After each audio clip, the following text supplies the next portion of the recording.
Жители Хангалатского района обеспокоены открытой продажей жевательного табака «Снюс». На прошлой неделе жители Покровска выявили 2 торговые точки, где свободно реализуют это опасное вещество. Один магазин располагается в самом центре города, второй недалеко от Покровской средней школы номер 3. На прошедшем недавно заседании районного совета предпринимателей поднимался этот вопрос. Тогда представитель комиссии по делам несовершеннолетних призвал бизнес сообщества полностью отказаться от продажи жевательного табака. Также в администрации района состоялся совет детского самоуправления, где присутствовали лидеры детских движений и были предложены меры по борьбе с жевательным табаком.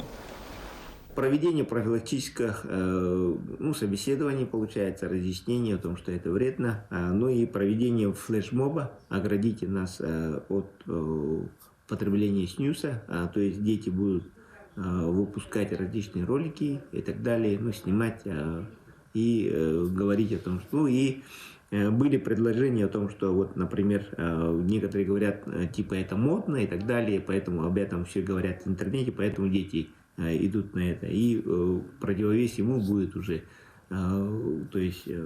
рекламировать здоровый образ жизни, отвергать плохое и так далее.